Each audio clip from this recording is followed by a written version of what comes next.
जय हिंद, वंदे मातरम। बच्चों कैसे हैं? उम्मीद करते एकदम स्वस्थ होंगे और ज़बरदस्त होंगे। आज का जो टॉपिक पे चर्चा करने वाले हैं, किंगडम फंजाई के बारे में चर्चा करेंगे। फंजाई से एक क्वेश्चन आपके नीट के एग्ज़ाम में ज़रूर आता है, तो बहुत ही महत्वपूर्ण है ये टॉपिक।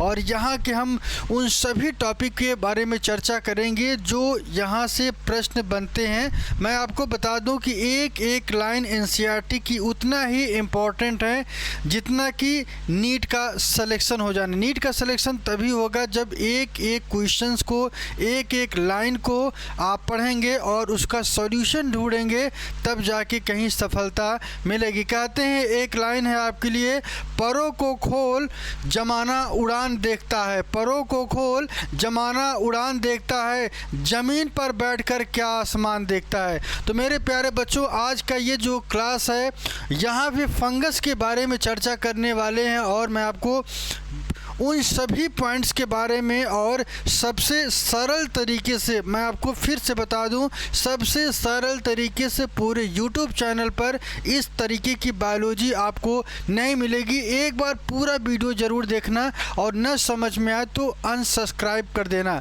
मैं पूरे दावे के साथ कहता हूं, और मैं आपको जो एनसीईआरटी के जो कॉन्सेप्ट हैं, उन सभी कॉन्सेप्ट को एक नोट्स में पिरोया गया है और वहाँ से आपको वो सारी चीज़ें मिलेंगी जो आपके नीट के एग्ज़ाम के लिए बहुत ही महत्वपूर्ण हैं।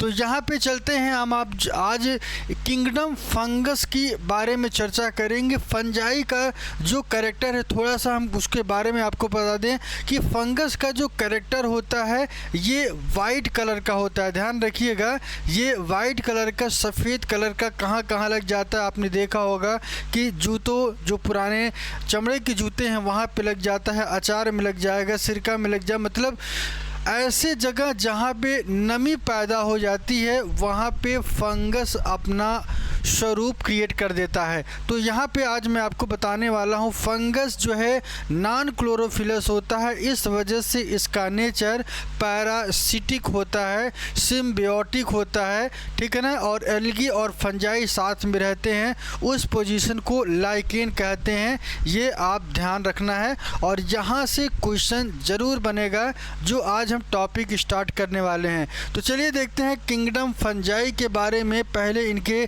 जनरल कैरेक्टर्स के बारे में पढ़ेंगे, जनरल कैरेक्टर के बाद इनके हैबिटेट के बारे में पढ़ेंगे और एक एक शब्द को तोड़ के रखेंगे। बायोलॉजी सरल है, बहुत ही सरल विषय है, बहुत ही आसान तरीके से इसको सीखा जा सकता है, ठीक है। मैं आपको बता दूं कि जो बच्चे हमारे चैनल पे नए हैं वो चैनल को सब्सक्राइब करें और बेल आइकन को दबाएं ताकि उनको बराबर नोटिफिकेशन शाम को 7 बजे की मिलती रहे, ठीक है। तो चलिए देखते हैं आज का जो बेहतरीन कॉन्सेप्ट है, हम चर्चा करने वाले हैं। किंगडम फंजाई के बारे में चर्चा करेंगे।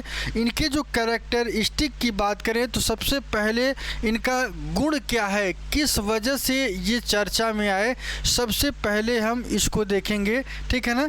तो चलिए देखते हैं, एक एक पॉइंट को आपको नोट करते चलना है, अपना एक प्रॉपर नोट्स भी बनाते चलिए और कोई का फीस नहीं देना है आपको यहाँ पे। और मैं आपको बता दूं कि फ्री ऑफ कास्ट पूरा का पूरा सिलेबस मैं पढ़ाने वाला हूँ और नीट का जो टारगेट है 2026 का, उसको लेके हम चल रहे हैं, ठीक है। तो चलिए देखते हैं, यहाँ पे उन सभी पॉइंट्स के बारे में चर्चा करेंगे। कैरेक्टरिस्टिक की बात करें, kingdom fungi also known as, इसे किस और नाम से जानते हैं? माइकोटा के नाम से जानते हैं। ध्यान रखिएगा, जो किंगडम फंगस है, फंगस को एक और नाम से जानते हैं जिसे क्या कहते हैं? माइकोटा। ध्यान रखिएगा। Was introduced to 5 kingdom classification by R.H. Whittaker. R.H. Whittaker के बारे में पिछले 2 क्लासों में मैंने जिक्र भी किया था। वहाँ मैंने बताया था कि R.H. विटकर का बहुत बड़ा रोल था, खासकर 5 किंगडम सिस्टम जो इन्होंने दिया था, वहाँ पे फंगस को भी इन्होंने इंक्लूड किया और ये बता दिया कि ये भी 5 किंगडम के अंतर्गत इसको भी शामिल किया और इनके नेचर के आधार पर इन्हें फंगस कहा। ठीक है, तो आइए देखते हैं दूसरे पॉइंट की तरफ। तो ये आपको ध्यान रखना है कि 5 किंगडम सिस्टम ने कौन रखे थे, आर.एच. व्हिटेकर ने रखा था। ठीक है, कब रखा था इसका डेट मैंने पहले बता चुका हूँ, 1969। ये नंबर अपने दिमाग में बैठा लीजिए, 1969। ठीक है ना, 1969। एक सीधा है, एक उल्टा है, फिर सीधा है। तो यहाँ पे आप देखना है कि 9 को रट लेना है, याद कर लेना है, 1969 इसको याद कर लेना है। ये डेट पूछा जा सकता है, परीक्षा में पूछा भी गया है। आगे की तरफ चलते हैं। फंजाई किस में आता है, ध्यान रखिएगा। जो फंजाई है ये यूकैरियोटिक में आता है। यूकैरियोटिक का मतलब क्या होता है, यूकैरियोटिक का मतलब क्या होता है, यू का मतलब क्या होता है, ट्रू होता है। और जिसमें कैरियोटिक का मतलब क्या होता है, न्यूक्लियस होता है। जहाँ पे न्यूक्लियस पूरी तरीके से प्रेजेंट होता है, ट्रू होता है, सत्य होता है, पाया जाता है न्यूक्लियस, ऐसी कंडीशन को यूकैरियोटिक कहते हैं। क्या कहते हैं, यूकैरियोटिक कहते हैं। ये पॉइंट आपको याद रख लेना है। थोड़ा सा मैं इरेज कर दूं ताकि आपको साफ साफ दिखाई दे। स्क्रीनशॉट बना के अपना नोट्स लिखते चलिए, क्योंकि हमें लिखना नहीं है, हम आपको डिटेल में जहां टॉपिक कन्फ्यूज़न होगा उसको पूरे तरीके से क्लियर करेंगे और आपके लिए एक बेहतर कॉन्सेप्ट देने का प्रयास कर रहे हैं। ठीक है ना। Fungi are eukaryotic. फंजाई कैसे होते हैं, यूकैरियोटिक हैं। और यूकैरियोटिक के साथ कैसे हैं, ये डीकम्पोजर है। डीकम्पोजर का मतलब, डीकम्पोज का मतलब थोड़ा सा बायोलॉजी सरल हो जाएगी तोड़ेंगे जितना। मैंने क्या कहा, डीकम्पोज करना। कंपोज करने का मतलब क्या होता है कि किसी चीज़ को बना देना, जोड़ देना। ठीक है ना। लेकिन यहाँ पे डीकम्पोज का मतलब क्या होता है, किसी चीज़ को तोड़ के अलग कर देना। ऐसी प्रक्रिया को क्या कहा जाता है, डीकम्पोजिशन कहा जाता है। और ये कैरेक्टर किसका है, फंगस का है। ध्यान रखिएगा, ये कैरेक्टर किसका है, फंगस का है। और फंगस की वजह से ये इसका जो नेचर है ये डीकम्पोज कर जाता है। ठीक है ना। आगे की तरफ चलते हैं। मैंने आपको अगला जो पॉइंट है उस पर चर्चा करते हैं। अगला पॉइंट क्या है, the study of fungi is known as. Fungi के अध्ययन को किस नाम से जानते हैं, माइकोलॉजी। ये कभी नहीं भूलना है आपको। जब भी आपको फंगस दिखाई दे तो माइकोलॉजी कह देना है। क्या कह देना है, माइकोलॉजी। क्योंकि फंगस का जो दूसरा नाम है माइको कहा जाता है, और माइको से ही माइकोटा बना, और माइकोटो से ही माइसीटोलॉजी भी बन गया। क्या बन गया, माइकोलॉजी बन गया। क्या बन गया, माइकोलॉजी। ध्यान रखिएगा, माइकोलॉजी तोड़ दीजिए। माइको का मतलब क्या होता है, फंगस होता है। और लॉजी का मतलब क्या होता है, किसी विषय वस्तु का स्टडी करना है, क्या होता है, माइकोलॉजी कहलाता है।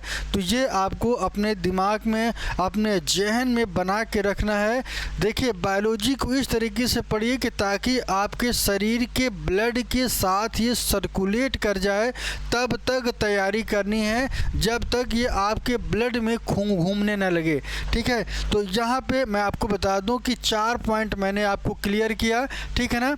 इसके बाद जो अगला पॉइंट है, अगला पॉइंट बहुत ही इम्पोर्टेंट है, यहाँ से कन्फ्यूज़न होता है और क्वेश्चन पूछा जाता है, एक्सेप्ट फॉर ईस्ट। ध्यान रखिएगा, except for yeast all fungi are multicellular organism. ध्यान रखिएगा, ईस्ट को छोड़ के जितने भी प्रजाति हैं सभी कैसे हैं, मल्टी सेलुलर हैं। मल्टी का मतलब जहाँ पे सेलों की संख्या ज़्यादा, ऐसे स्ट्रक्चर को क्या कहते हैं, मल्टी सेलुलर कहते हैं। तोड़ेंगे तो मल्टी और सेल अलग होगा। मल्टी आपने मल्टीप्लाई करना आपने मैथ में पढ़ा होगा। कहाँ पढ़ा होगा, मैथ में आपने पढ़ा होगा। जो संख्या को क्या कर देता है, बढ़ा देता है। ठीक है ना। तो ऐसे स्ट्रक्चर स्ट्रक्चर को क्या कहते हैं, मल्टी सेलुलर। और ये किस में मिलता है, फंगस में आपको देखने को मिलेगा। मैं आपको बता दूं कि जबकि ईस्ट की बात करें, ईस्ट जब भी पूजा जाए तो यहाँ पे आपको सिर्फ और सिर्फ क्या लगा देना है, यूनिसेलुलर लगा देना है। यह कैसा होता है, एक कोशिकी होता है। एक कोशिकी कौन होता है, ईस्ट। जब भी पूछा जाए तो आपको क्या कर देना है, ईस्ट को सिर्फ और सिर्फ आपको क्या कह देना है, नोट कर लीजिएगा, यूनिसेलुलर होता है। कैसा होता है, यूनिसेलुलर का मतलब एक कोशिका से बना होता है ये, ठीक है। इसके बाद आगे की तरफ चलते हैं। यहाँ पे हम सेलवाल की इनकी चर्चा करते हैं। Cell wall is made up of, cell wall किसका बना होता है, काइटिन का बना होता है। किसका बना होता है, काइटिन का। बहुत बार ये प्रश्न पूछा गया है। आप चाहे एल्गी पढ़िए, चाहे फंगस पढ़िए, या बैक्टीरिया पढ़िए, वायरस पढ़िए, वायरस में तो सेलवाल एब्सेंट होता है। लेकिन आपको ये ध्यान रखना है कि एल्गी, फंजाई, बैक्टीरिया की जो सेलवाल हैं वो किसके बने होते हैं, ये आपको ध्यान रखना है। क्योंकि जहाँ जहाँ आप देखेंगे वहाँ वहाँ आपको सारे कैरेक्टर अलग देखने को मिलेंगे।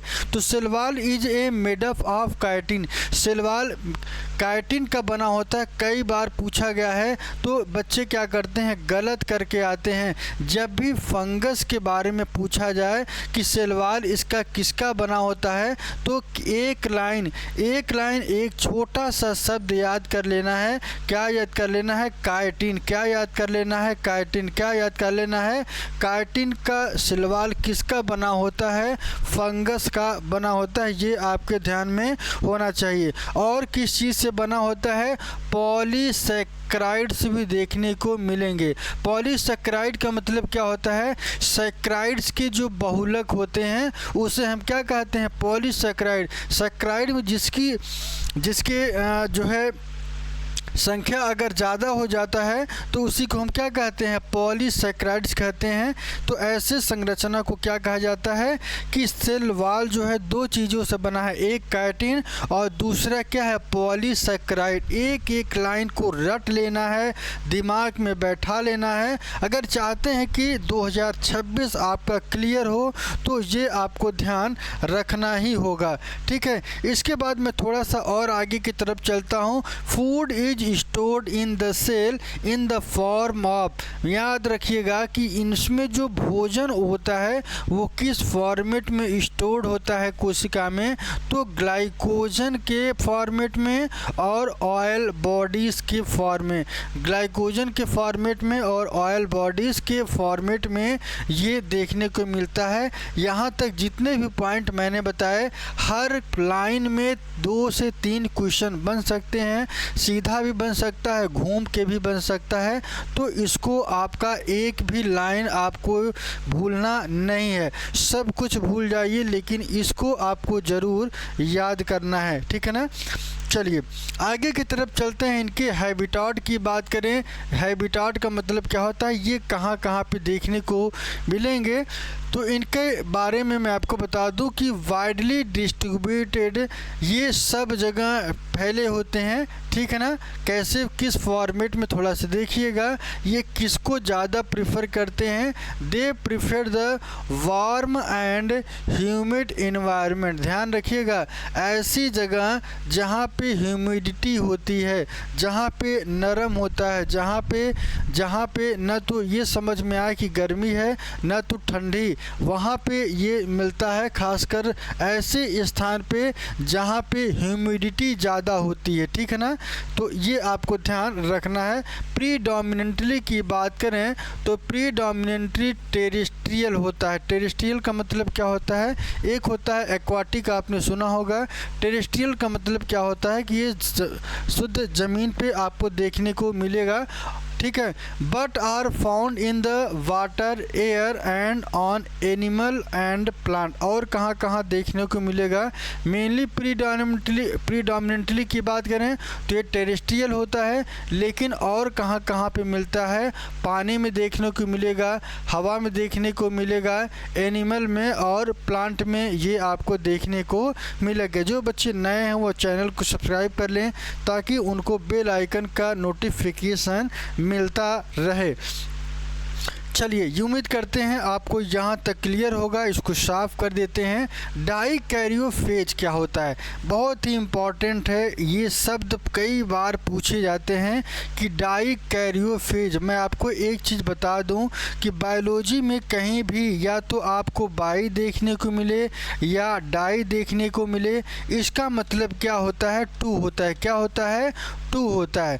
तो यहाँ पे थोड़ा सा इसको इसी आधार पे हम तोड़ेंगे कि डाई का मतलब क्या होता है। डाई का मतलब क्या होता है, टू।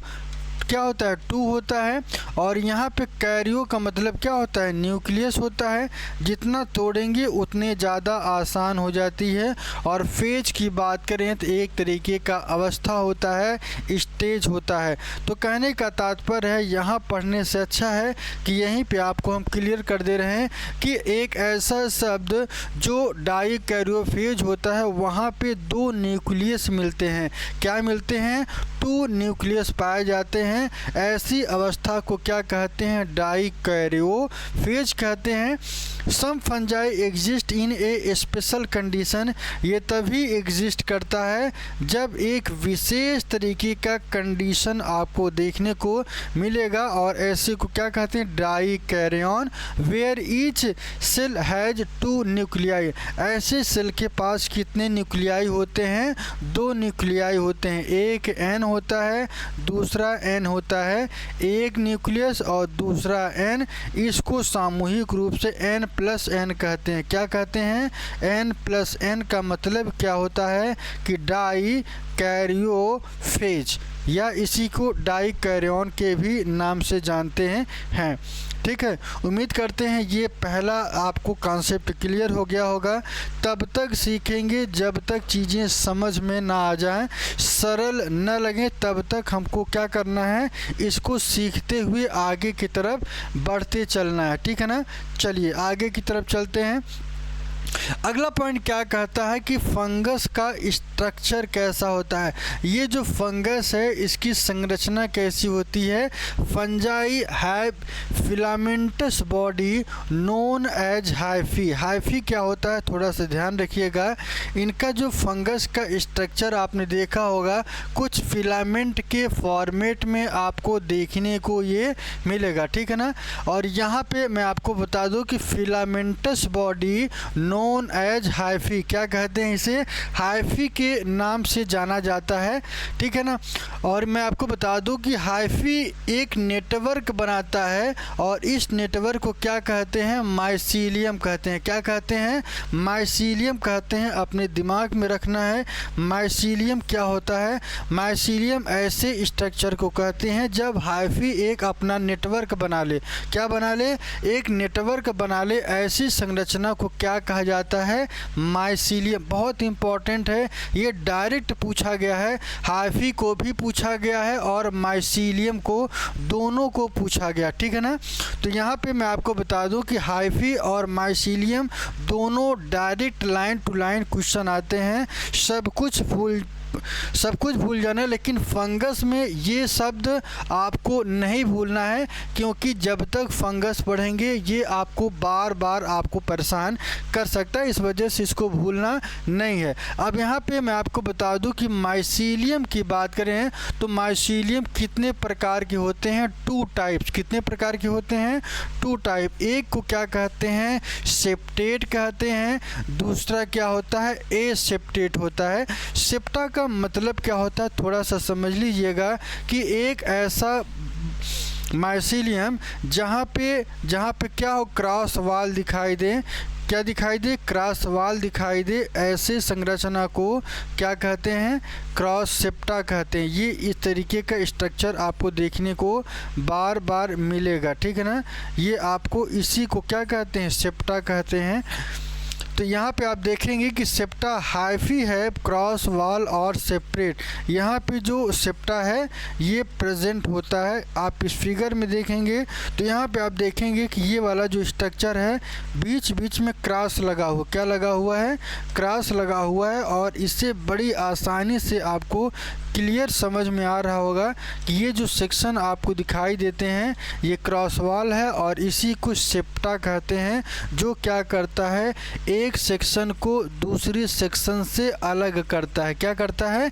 एक सेक्शन को, एक पार्ट को दूसरे पार्ट से अलग करता है। कौन अलग करता है? Cross wall. ये आपको याद रखना है। ऐसी संरचना को क्या कहते हैं? सेप्टेट कहते हैं। इसके बाद ए सेप्टेट क्या होता है? ए सेप्टेट ऐसी हाइफी जहाँ पे contain a multi nucleate continuous cytoplasm.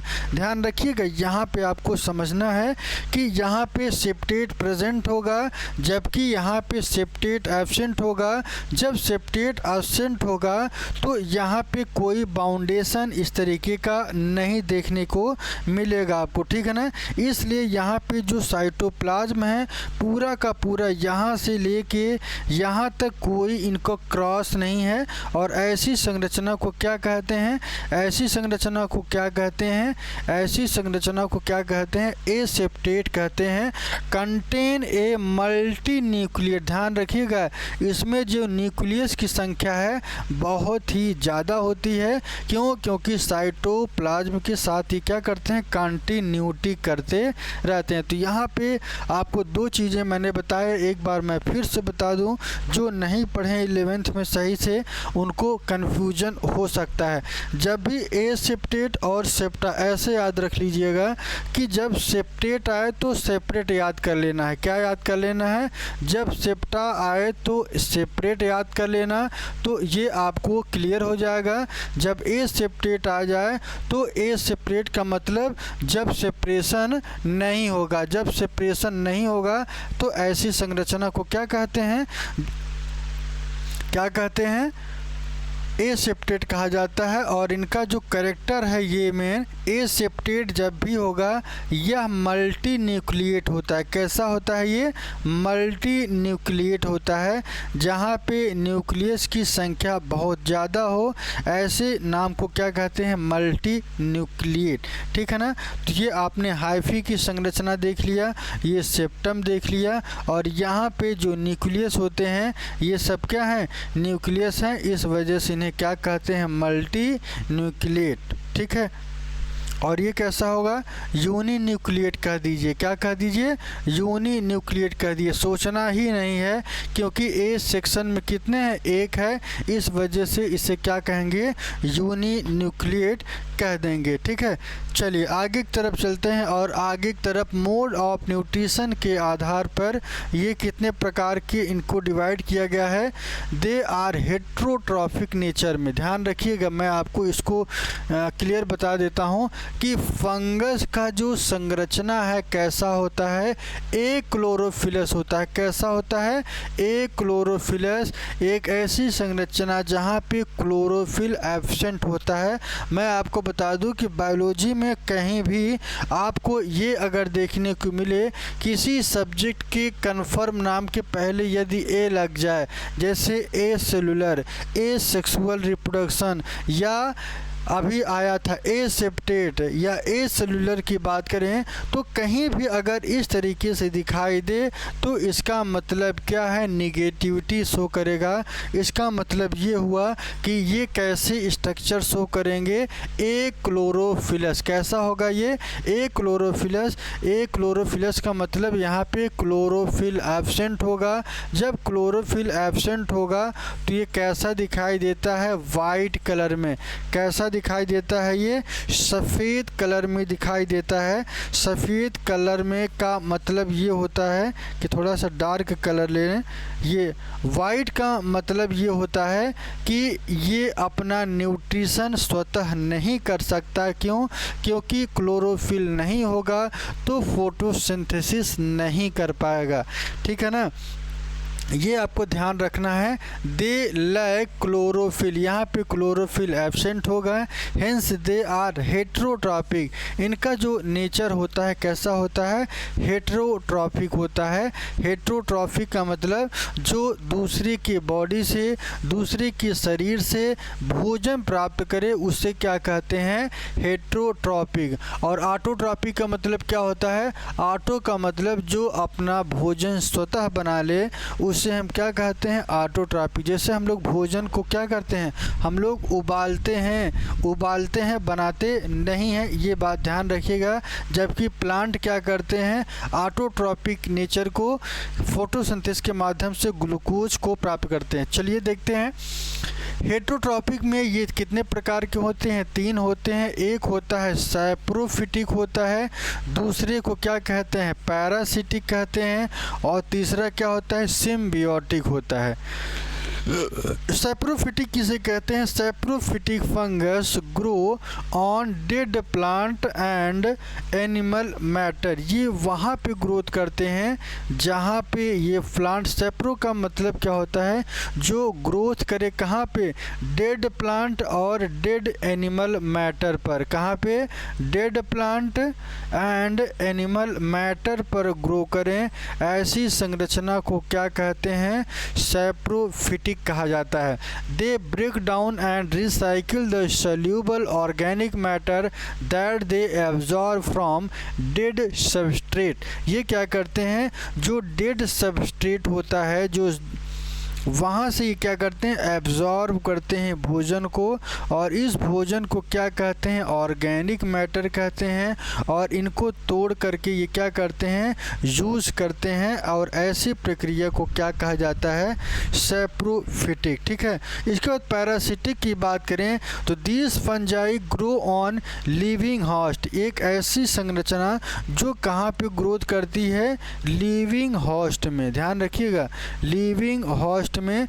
जो लिविंग होस्ट का मतलब एक ऐसी होस्ट जो पूरी तरीके से क्या हो, जीवित हो, और इस पे कोई शरीर, कोई जीव आके रहे, और इसी को क्या कहते हैं, पैरासाइट। जैसे आपने देखा होगा कि कभी कभी क्या होता है कि किसी जानवर के ऊपर कोई कह सकते हैं कि जो क्रो है वो आके बैठ जाता है, और वो धीरे धीरे उसके शरीर से क्या करता है, न्यूट्रिशन प्राप्त करता है। ऐसी संरचना को क्या कहते हैं, लिविंग होस्ट से पैरासिटिक। पैरासिटिक मतलब जो अपना भोजन प्राप्त करे। In this process they many harm and some time even kill the host.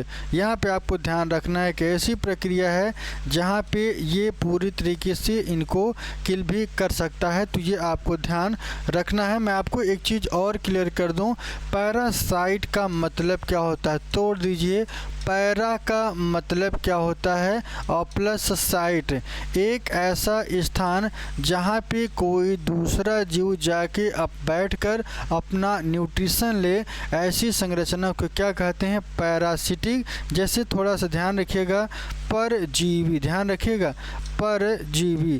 पर का मतलब क्या होता है, दूसरे शरीर के जीव पर रहकर अपना भोजन प्राप्त करे, ऐसी संरचना को क्या कहा जाता है, परजीवी कहते हैं।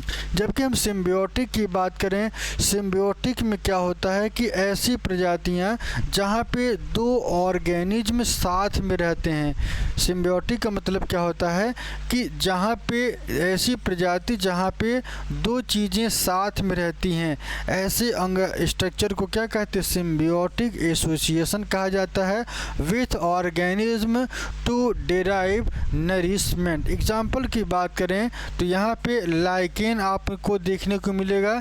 यहाँ पे लाइकेन के साथ साथ एल्गी और फंजाई जब साथ में रहते हैं, ऐसी संरचना को लाइकेन कहा जाता है। ठीक है ना।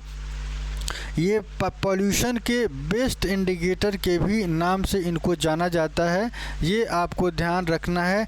जब एल्गी और प्लस फंजाई साथ में रहें तो ऐसी संरचना को क्या कहते हैं, लाइकेन कहते हैं। क्या कहते हैं, लाइकेन। लाइकेन किसे कहते हैं, जहाँ पे एल्गी और प्लस फंजाई, एल्गी और फंजाई के कॉम्बिनेशन को लाइकेन कहा जाता है, जहाँ पे दोनों आपस में अपना जहाँ एक दूसरे को रहने के लिए और दूसरा उसको भोजन प्रदान करता है, और इस वजह से इनका जो सिम्बियोटिक रिलेशनशिप है ये बहुत ही अच्छा रहता है। ठीक है ना, तो ये आपको ध्यान रखना है। एग्जाम्पल की बात करें तो माइकोराइजा में क्या होता है, association of fungus with root of fire plant. Mycorrhiza का मतलब क्या होता है, थोड़ा सा देखिएगा। माइको का मतलब क्या होता है, फंगस होता है, और राइजा का मतलब रूट होता है। ठीक है ना, जो कि हायर प्लांट के रूट में फंगस के साथ में जो इनका कॉम्बिनेशन बनता है, ऐसे कॉम्बिनेशन को क्या कहते हैं, लाइकेन कहते हैं। क्या कहते हैं, लाइकेन कहते हैं। तो कैसा लग रहा है ये क्लास ज़रूर बताएं, और कमेंट करने से नहीं चूकना है। पूरा मैं आपको भरोसा दिलाता हूँ इस बात का कि मैं आपको पूरा का पूरा एनसीईआरटी और पूरा का पूरा सिलेबस आपके एग्ज़ाम के सामने रखूँगा। ठीक है, चलिए देखते हैं। यहाँ उम्मीद करते हैं सारे पॉइंट आपके क्लियर हो गए होंगे।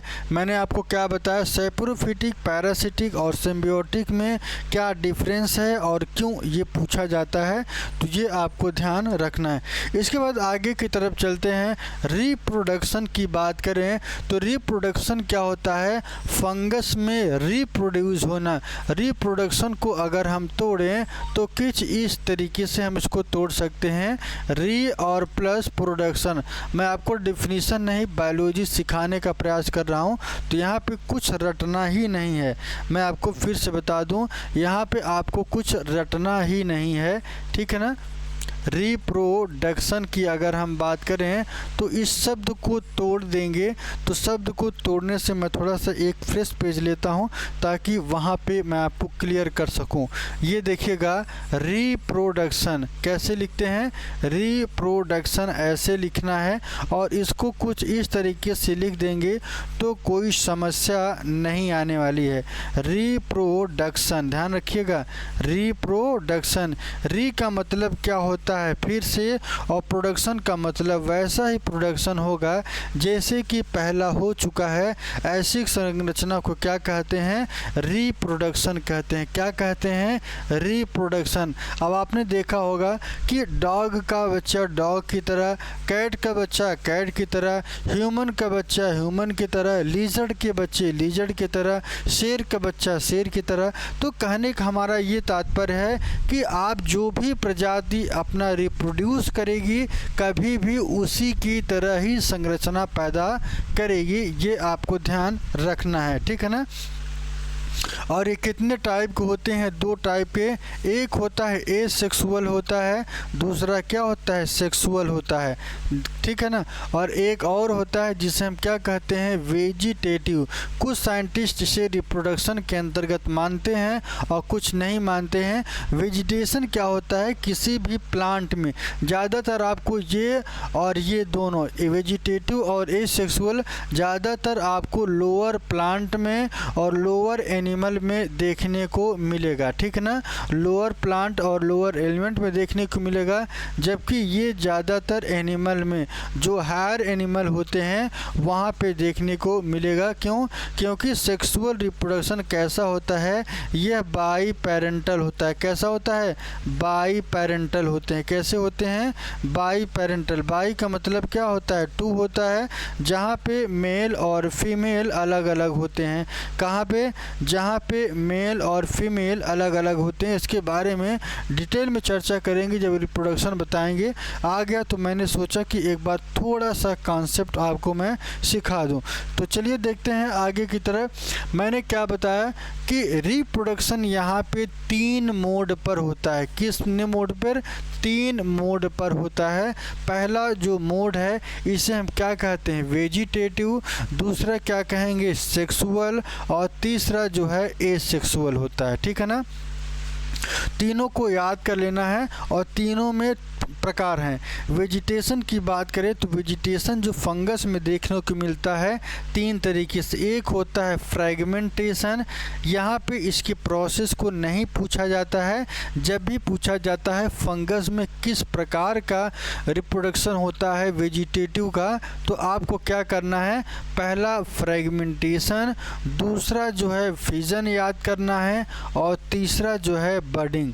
क्या होता है, फ्रेगमेंटेशन, फिजन और बडिंग, फ्रेगमेंटेशन, फिजन और बडिंग, फ्रेगमेंटेशन और फिजन और बडिंग। इसके लिए आपको क्या याद कर लेना है, एफ स्क्वायर बी।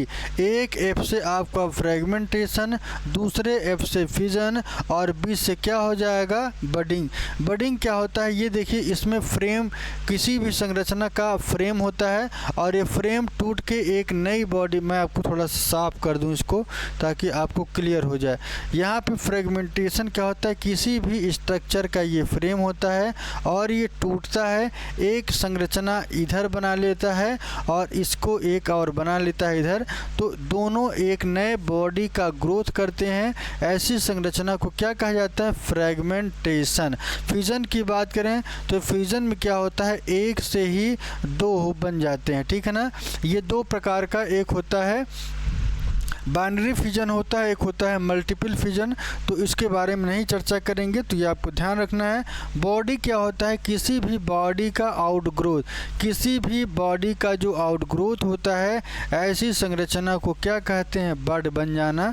तो बडिंग, फ्रेगमेंटेशन, फिजन और बडिंग, ये तीन आपको याद कर लेना है, भूलना नहीं है। फार्मूला याद रख लेना है, F square B.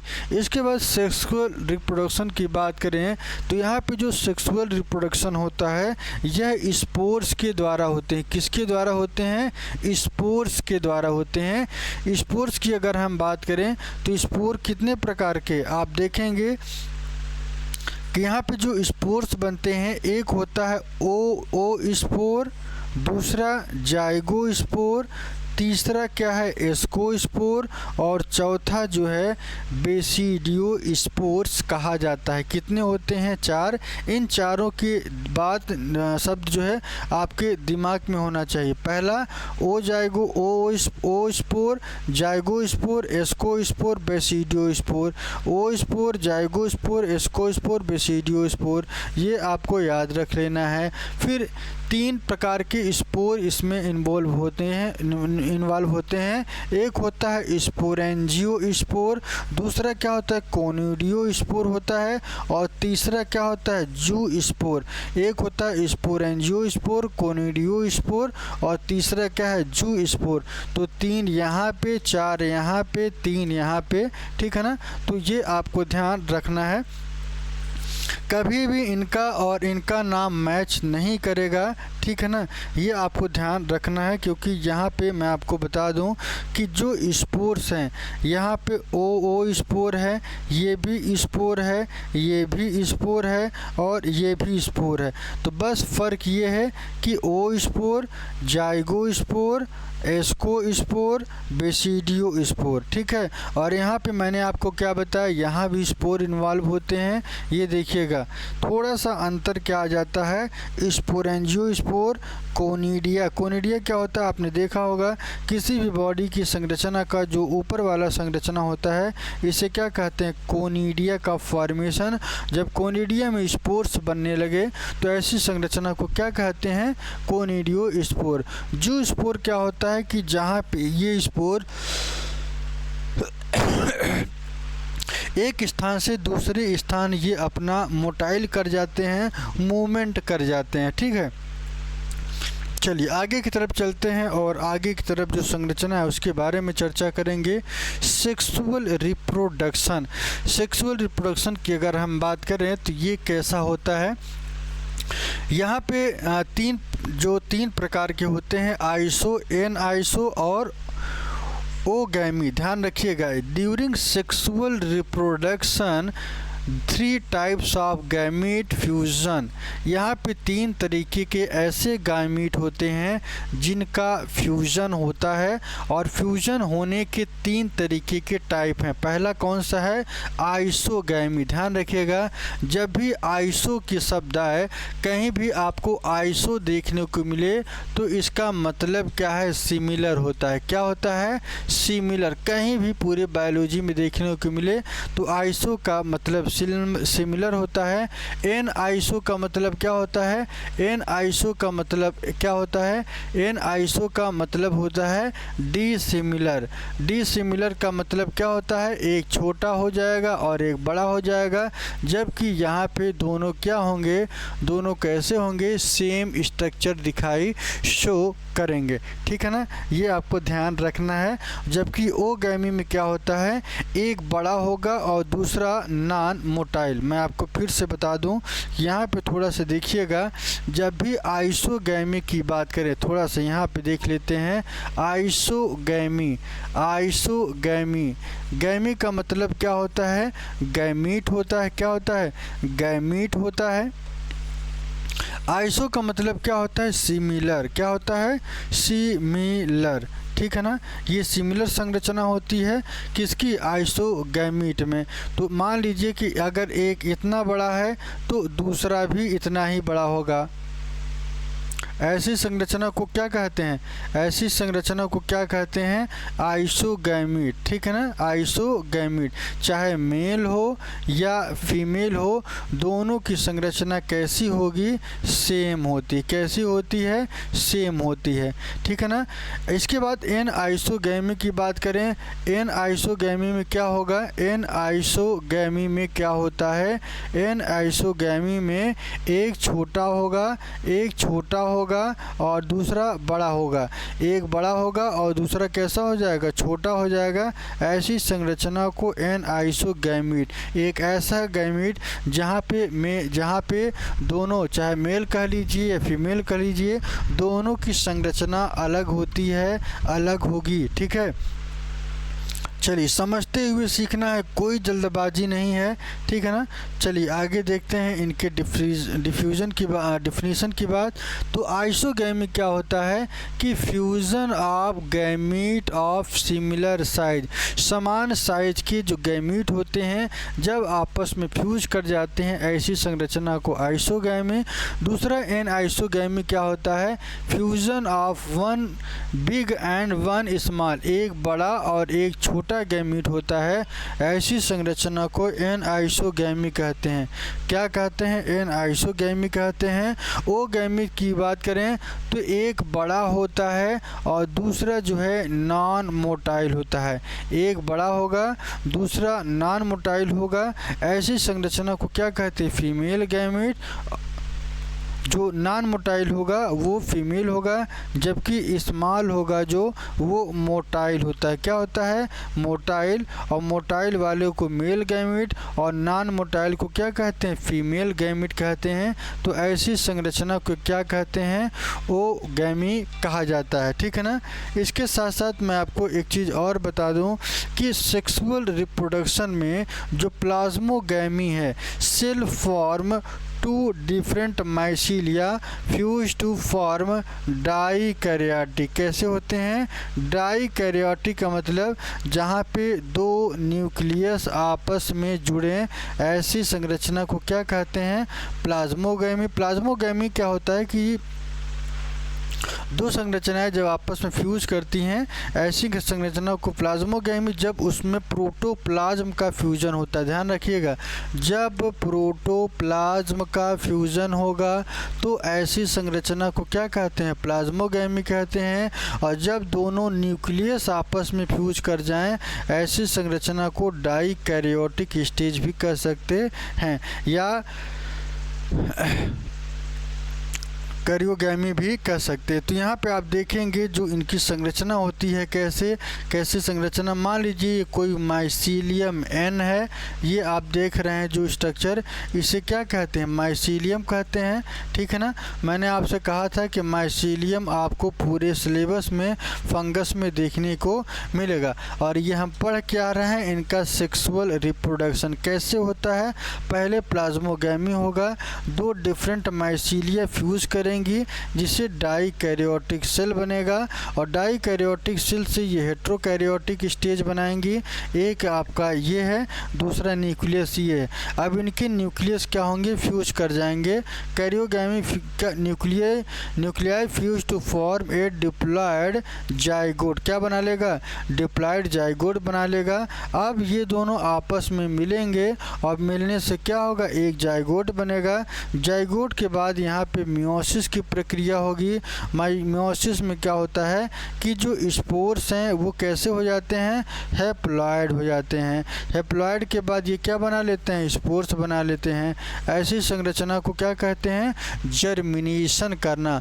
Multi cellular mycelium is form, यहाँ पे क्या होगा, जो मल्टी सेलुलर माइसीलियम होते हैं वो जर्मिनेट कर जाते हैं, और जर्मिनेट करने के बाद एक नई माइसीलियम का फॉर्मेशन करते हैं। क्या करते हैं, एक नई माइसीलियम का फॉर्मेशन करते हैं। कोई कंफ्यूजन नहीं रखना है, सब कुछ यहीं क्लियर कर देना है, ठीक है ना। इसके बाद आगे की तरफ चलते हैं, और आगे की तरफ क्या है, classification of fungi. Classification of fungi की बात करें तो यहाँ पे देख लेते हैं। क्लासिफिकेशन ऑफ फंजाई में मैं आपको